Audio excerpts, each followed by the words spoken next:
Hello hello, j'espère que vous allez bien et que vous êtes en forme. Alors, petite vidéo, concise et on va dire intermédiaire avant l'arrivée du salaire.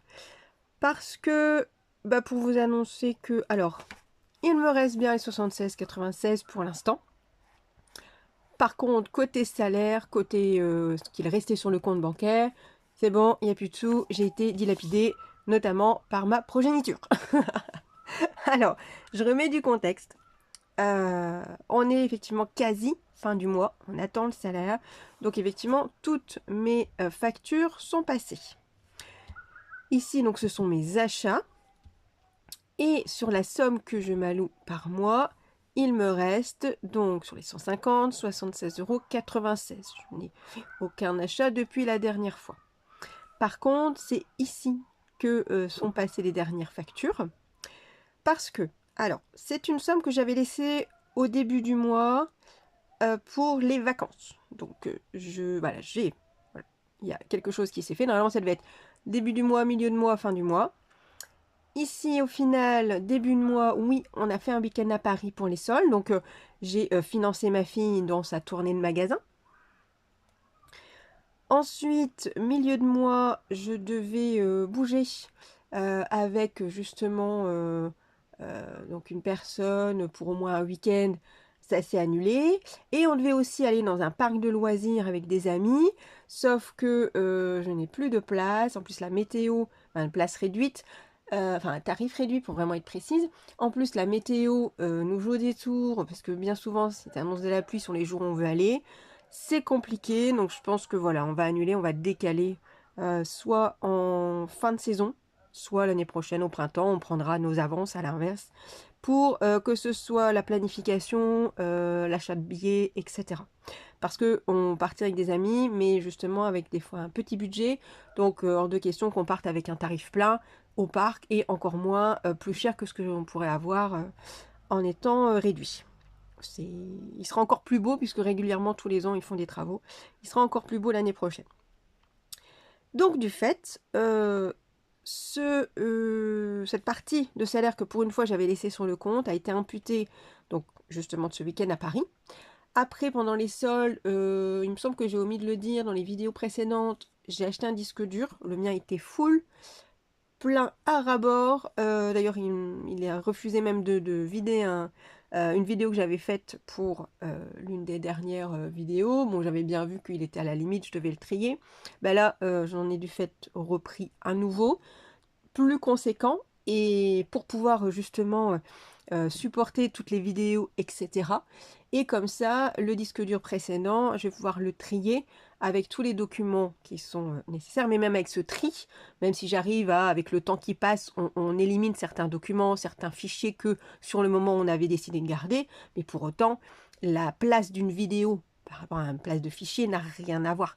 Donc forcément, j'aurais de toute façon été confrontée à un disque plein durant la saison, donc autant que j'en profite pendant cette période de solde.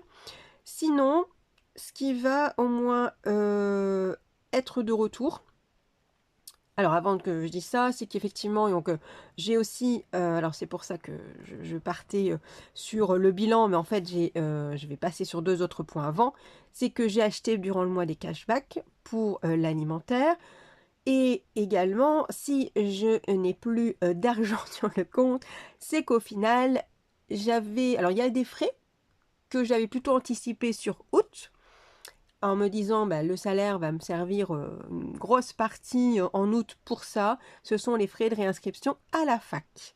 Effectivement, ma fille entame la deuxième année. L'année dernière, on l'avait fait en août, donc je l'avais assimilé à cette période. Bon.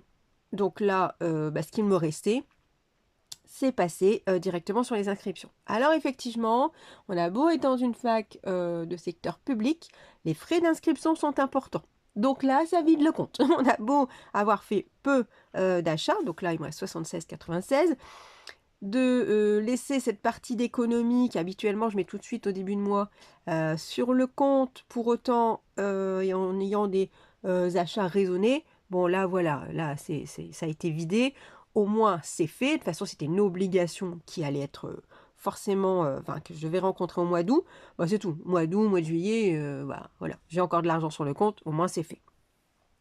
Donc, petit bilan, avant qu'on se retrouve la semaine prochaine pour la répartition du mois d'août déjà, c'est que, comme j'ai fait des cashbacks, j'avais acheté des bons d'achat en ligne avec la CB, il me restera du budget alimentaire en espèces. On verra combien, voilà, je regarderai. Pour l'instant, c'est en attente dans mon bureau. Donc, on verra ça en même temps, tout simplement, la vidéo prochaine. Ensuite, ou alors je ferai un petit short sur le cashback et l'alimentaire. On verra. En tout cas, il y aura un petit bilan de ce qu'il me reste.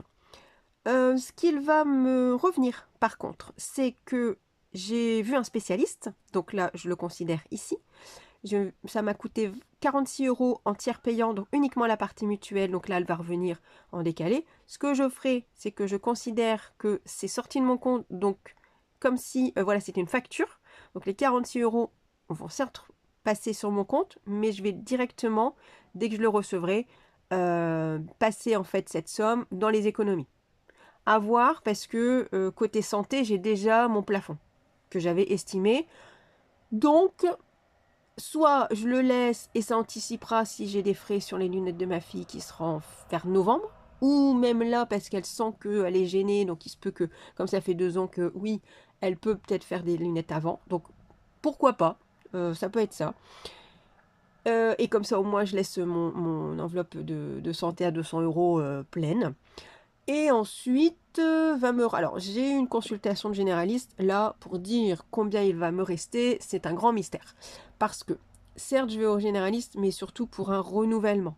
Donc, sur le remboursement de la Sécu, va avoir toutes les franchises de boîtes de médicaments. Et comme, justement, c'est un renouvellement, j'ai plusieurs boîtes à chaque passage de pharmacie, j'en ai au moins 2 ou 3 entre chaque visite au médecin. Donc, vous imaginez, en plus, là, hier matin, j'ai fait une prise de sang. Ça sera sûrement pour la prochaine consultation que ça sera débité. Mais pour autant, les franchises sont très importantes désormais. Donc, je capitalise plus sur juste le remboursement de la mutuelle. Parce qu'il y a une fois, ça a vraiment été quasi ça. Donc, il me restera effectivement cette partie mutuelle. Et là, effectivement, je ferai la même chose. Donc, c'est pour ça que je me dis, est-ce que les 46 plus le retour du généraliste, je ne les cumule pas, comme ça au moins, ça couvre les futures lunettes. Ça peut être une solution. Je pense qu'on va partir là-dessus. Et sinon, bien sûr, on aurait pu le mettre sur une autre ligne d'économie. On reverra ces lignes à la prochaine vidéo, au moment de la répartition du mois, puisque on va reprendre comme d'habitude où le salaire arrive, on calcule les obligations, on regarde donc, passer avec les 150 € que je me laisse du mois, combien j'ai à disposition pour mettre de côté, et on répartit tout de suite. Voilà. J'espère que la vidéo vous aura plu. Plus courte effectivement que d'habitude, mais pour autant le résumé et l'essentiel est dit. On se retrouve pour la suite la semaine prochaine. Si vous avez un commentaire, une question, bien sûr, écrivez-le. Et je vous dis à bientôt pour d'autres vidéos.